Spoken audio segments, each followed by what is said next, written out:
Oh my gosh, I'm so excited that we're back together again. I'm so grateful that you're willing to do this with me. So for everyone tuning in, this is my really good friend, Amy Rickman. Her and I met when I was selling her house here in the Central Valley. So we've been inspired to start a little series together about interior design. Her famous saying is show others how they will live in the house.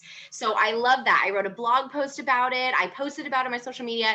So I wanted to collaborate again and do a little mini series with her about interior design. So without further ado, Amy, take it away. Hi, well, I'm glad to be back together with you. We were just kind of talking and it was like, hey, we could collaborate on many other things. Right now we're talking about fall, going into the fall. I don't really think I got into the love of design until I probably started, I got my own place and then I got married and then we, started making a home and it evolves. You get married and your style might be one way. You have children, you got to accommodate children. And then your children get older and move out and you accommodate that space. So it always evolves, and I've changed and that's okay. And so I just wanted people to know that. Now, as far as staging goes, staging a house is very different than designing your own space or decorating your own space. Personally, I am not an individual who decorates for every occasion. I don't. I might add a little something to my space for the season. But so when we started thinking about this, there are ways I do decorate my home for fall. And we're going to talk about that with some photos that we're going to show in a little bit. Your whole approach to it, I think, is so refreshing and it's so organic. And I love how it's so catered to like individualism and how everyone, is going to have a certain style. And like you said, it's going to adapt and change as, seasons of your life, come about, whether it's kids or a new area or a new house so I love that. But that's why I have a foundation and then I layer on top of it. Yeah. And that can take time. We're going to talk about some photos. Like I said, I don't specifically decorate for Halloween, but I do like the approach of fall. I really loved all the images you sent me. So if you can kind of go into a little bit about what, these images are and talk about what inspired you and what kind of is something that you would embrace in your identity in your home for decorating. To me, I like it a little bit more elegant that would go along with the home. And so in this particular position, this photo, I liked the greenery in the background and I liked the pumpkins, but they were done in this pewter silver and I just thought it was elegant. And in the background, the candlesticks with the white pumpkins, it's just a touch, but it's still elegant and clean looking. I really like the way that this was done where like it's not the traditional and it's like you said, it's elegant, it's simple, but it still comes across as seasonal. Right. So the next one here. So tell me a little bit about this one. Okay, I loved this one because I'm not a big color person when it comes to painting my walls, but I'm very much a color person with a throw, a rug, a pillow. Now, what I liked about this is that it obviously was maybe coastal by the beach, blue. I liked the different shades of blue with the pumpkins on the mantle. I liked the throw with the balls at the end of the throws. I liked the baskets for the texture and the color of the shades of blue. I just thought was elegant and a different way to approach decorating for the fall. It's so unique and it's so clever how they used almost like a paint palette with pumpkins. Exactly. Yeah, I love it. I loved it. Really I loved it. Yeah, this is really well done. I agree. I like this one a lot. So this was a little bit of a collage one you sent me. So let's go into what you're thinking of this one. Okay, and again, if I were, helping a client, but they didn't want to be so traditional. Color. I like the blue. I like the pillow with the animal face on it. The textures of the different throws with that like bluish slate gray color. I loved it. In the middle one, I like the green and the brown and the plant in the background. And then the other two, again, just a throw with color, a good candle. That's how I would decorate for the fall. I really think this one is a texture driven like images where it's speaking like that, where it's a touch more, the sensory of touch, I think really comes through in these photos. Exactly. And here's the thing, you don't get rid of the furniture. Say it's springtime, you put a different throw pillow and a lighter color or a lighter weight throw, and that's easy to do. Super good. I love that. It's very very versatile.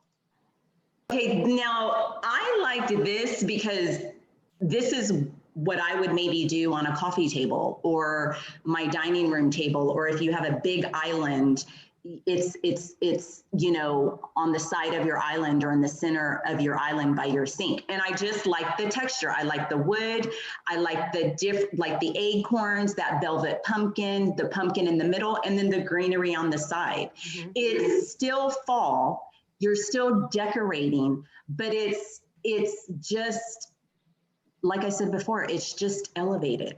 Yeah. I just thought it was a great way to decorate, and it's kind of timeless. Do you know what I'm saying? Like you could have that from August to the end of November. Oh, front porch photo. Okay. Tell me about this now, one. I personally am not a big decorator. I just like really clean landscape, a good front door. You know, lighting would be how I would do it. But this is what I would do. I like the color. I like the lanterns. I like the grassy stuff that's coming up. I like the wreath on the door. It's inviting, and it's fall. A lot of fall decorations are so dark.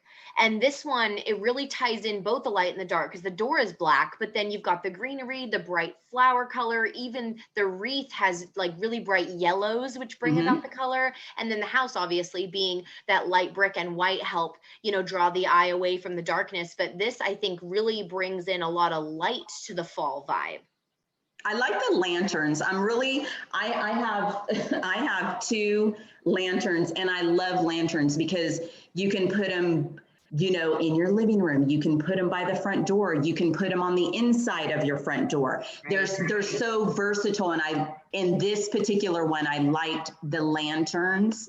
I really like this one too, because again, the front door is the focal point. Again, lanterns, you have like these green pumpkins. I like the layered look of the doormats. And then this lavender color, but then the lettuce looking plants with these faint white and light orange pumpkins. I just thought it was done very well. I like the symmetry in this one, where it is like a mirrored image, and then you just have that little plant by the door that's to the right hand side that's by itself, not mirrored on the left, which is nice to kind of throw it off a little bit in a way. But the symmetry here is nice, where it is the same image on both sides. It's using the same decor on both sides, but it's bringing it in, like you said, to the focal point of the front door. Yeah. And here's another thing. When people, and I'm saying this in general, when people decorate, I like my space livable. I have walked into model homes before, and it's cold, it's sterile, and I can't see myself throwing off my shoes, sitting on the couch, snuggled up on the couch watching TV. It's sterile. I like it to feel warm and welcoming. So when I saw all of these that I sent you, but this is warm and inviting to me. I can walk up. I'm not going to have to move anything around. See, when we design our spaces, we don't want to have to move stuff out of the way or feel like we can't sit there. Like I'll have throw pillows on my couch, but I throw them to the side. I lay on them. I take a nap on them. I like it to be livable. Okay. And then this one, I just like the simplicity of it. It's Obviously they they painted them, they're white. It's white and black, decor, and white and black are neutrals. So, you throw a little orange one on there, or a little green one, or a pewter one, or a black one, or a glittered one, or a glass one. It's just endless, but it's still elegant. You could continue this black and white vibe, or you could throw in color anywhere else and it would still tie together. Yeah, you put a little plant, or you put some little pine cones, or some acorns, or walnuts. Decorate with color, especially in the kitchen. I like to decorate with fruits and vegetables. Oh, Put some asparagus in a bowl. I like the green in a wooden bowl, and oranges, lemons, avocados. I just like the color of it. I remember when we were selling your house, you had this beautiful basket of lemons on the counter, and I loved that. Yeah, no, I appreciate those photos. It really helps tap in when you have a visual aid when we're talking. And I think you used a lot of words that really hit home for me, the elegant, simplicity, and using color and items to pull from the room instead of maybe wall colors that sometimes are too dramatic and overwhelming. We are going to segue in our series to talk about, those designers that are really, really famous. Sometimes they're world renowned, sometimes they're household names. So we'll definitely get into that, in our next episodes. And then we can talk about, the differences between, like you said, differentiating between, being inspired by someone famous and actually trying to copy them, and the differences there. So, as we continue on this journey, I do want you to talk about staging your house to show others how you live in it, how to stay neutral so that it's easy for someone to envision themselves there. But as you're designing, don't design it so specifically that if life throws something at you and you have to reevaluate your life and somebody else could move in there. You have a perfect balance of catering to your needs and wants and your design, but knowing, like you said, if life throws a curveball at you and you do need to sell your home, you want to have the biggest buyer pool possible. So you still keep it your individuality, but you're also conscious of future action and future potential selling the house. And I love that you keep that balance. Yeah, and it's exactly what it is, a balance. I think when people we're just talking staging here now. When people sell their house, all they're thinking is, I'm going to sell my house, I'm going to get the most for my money, but they're not necessarily thinking what somebody else is going to think when they walk into that house. That's kind of what started the inspiration of this and how we got connected in this world of interior design relating to real estate and selling, because it was something that I hadn't experienced a seller that was so, driven and so motivated and also so keen with what really needed to be done in order to sell quickly and get the, like you said, top dollar. So I'm really excited to bring that to the audience as well. And I appreciate you wanting to jump into this series with me. I'm really excited. It's going to be so much fun.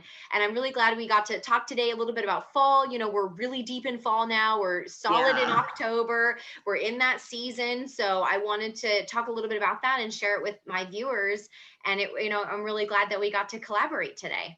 Well, I'm looking forward to this series too. I guess the next ones we're going to be doing are, like you said, talking about designers and then getting the house ready to sell, avoiding clutter, and then getting ready for Christmas. This is going to be so much fun. Thank you so much, Amy, for tuning in with me and for all the inspiration that you give me and all this information and just kind of keying into your brain. I think you're so in tune with all of this, and it's so exciting to be able to share that with everybody. So thank you. I appreciate it, and I'm looking forward to it. Definitely. Well, we'll catch up again soon. And for everyone watching, thank you for tuning in, and we'll see you in the next episode. Okay. Bye. Bye.